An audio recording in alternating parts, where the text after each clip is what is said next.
in the land of grills. Oh my gosh, we got something so special for you today.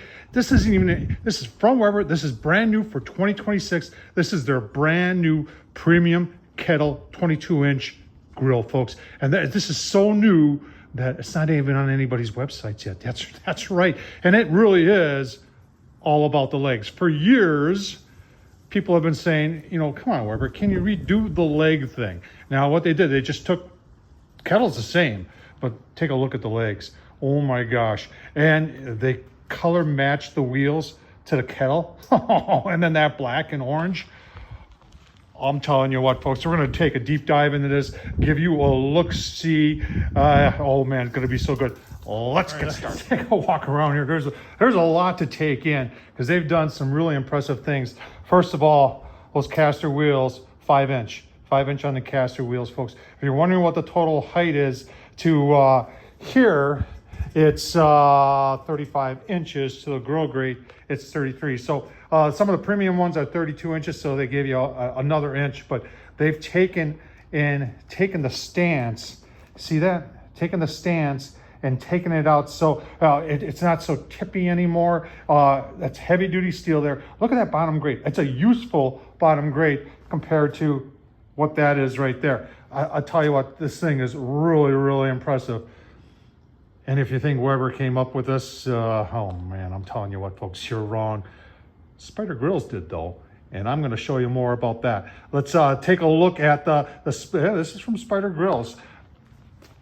To take, and it's just a little over $100 to take your Weber kettle. You can take that guy right there and modify it to give it all of this. Now, Tom Horsman on YouTube did a couple modifications on his own, so you have to keep watching to see all that. Oh man, let's keep on going. All right, there's a good height example of what the Spider Grills with the Tom Horsman modifications does to make your. Everybody's always complained in the past is how, you know, it would be nice if this was taller.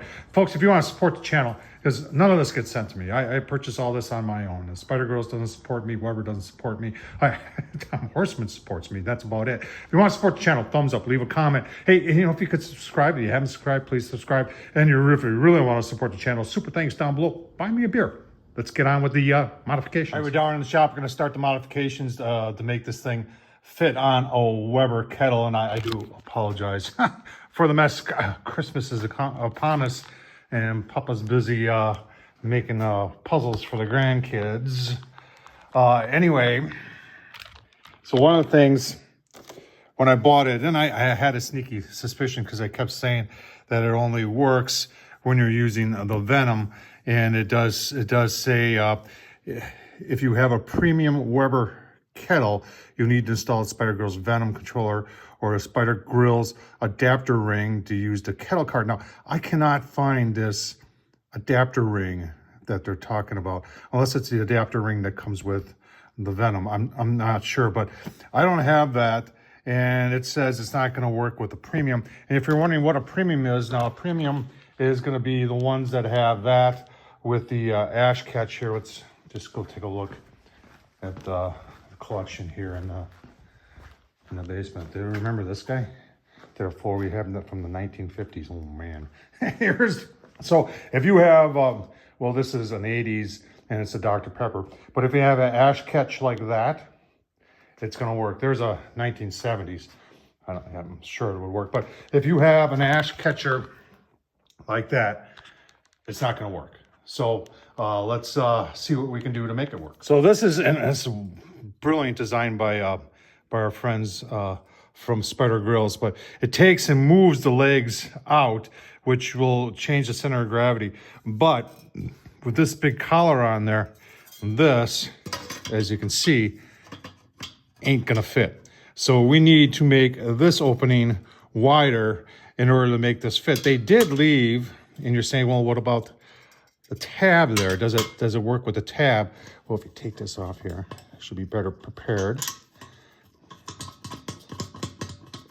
You take this off, you can see they did leave a gap in there for that to fit in. So all I'm thinking is all I need to do is make that wider and it'll work. First thing, I'm gonna install 3 of these. Now these are these little guides there, and that just keeps the pressure, and I don't have all these tightened up. I wanna leave them loose for now. from hitting the kettle. Spider Grills 8, really, the engineering behind some of their stuff is just phenomenal, and everything is just heavy duty. And you can see the thumb screw goes through the hole, and then you just put that guy in there like that, tighten that down. Like I said, we're just going to finger tight loose so we can have some room to move around. But you can see what I'm talking about, where there's the gap there. Now we've got to get working on the ring there to make that. All right, so here's what I came up with to do the modifications to the aluminum. And it is aluminum, so it does sand relatively, and you can see this is just me playing around with a little bit, and that didn't take long at all. Something I got from Vevor a year ago. I did a review of it. This is one of these things I never hardly ever use in case, but just like this. Perfect. Got it set up here with a couple clamps, and then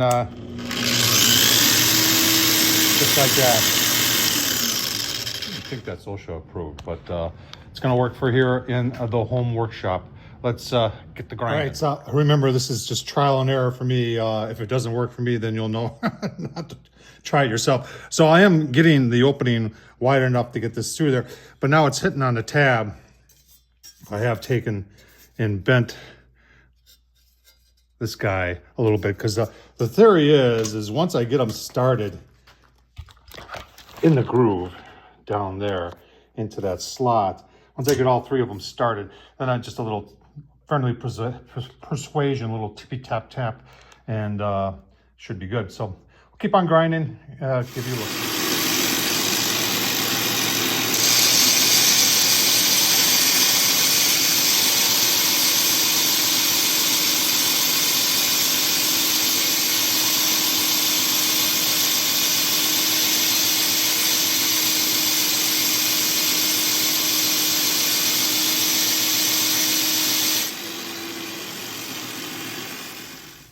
Well, it ain't pretty, but let's see if that's enough.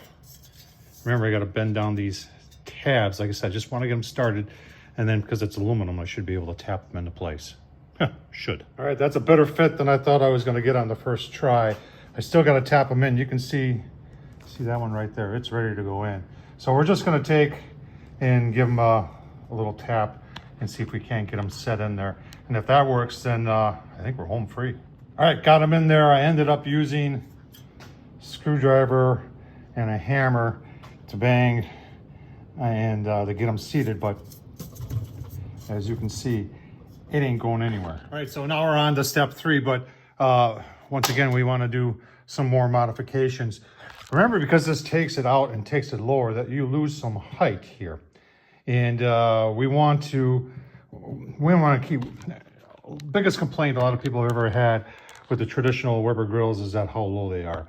So we want to give it a lift. Spider Grills does have what's called the lift kit, and they say it lifts it. What do they say here? 3 inches? Yeah, 3 inches. We're going to do that, and we're going to do more. First thing you got to do is take off the stinking label. So we know it's going to be. It's always a tipping hazard. But anyway, the thought would be that this guy should fit right there, right? I mean, that would make perfect sense. Yeah. It don't work because of that weld. And it's not that that I can just grind off the bottom. No. You know, and I could elongate this hole because I really think this is where this should go. But when I started looking at the base, I discovered that this fits in the base. So let's do that. Riser kit's installed. Put the legs on. These are stainless steel bolts, finger tight until we get everything all together. All right, tighten everything up. You could actually wait till you get the wheels on and flip it on the ground, and then tighten it up then. Next up is the wheels. Now these are, just measure them. They're like 2 3/4 going across here. You can use these. Or you could go with something like that. Oh yeah, that's much better. That's a 5-inch. You're saying, Tom, you are, yeah, I know. Amazon got them overnight. In fact, said delivered between 7 and 11 this morning. They were here by 7:30. So, and it'd be really cool. Wouldn't it be cool if they just, they would just thread in like, like this guy would, you know, and they thread in and everything like that. But no, it ain't gonna work. So you gotta do some modifications to make that work. You want to see what we had to do? Super simple. Remember, if I can do it. Yeah, all you gotta do is drill up some more holes, because that's simple enough to do. Remember, center it up there.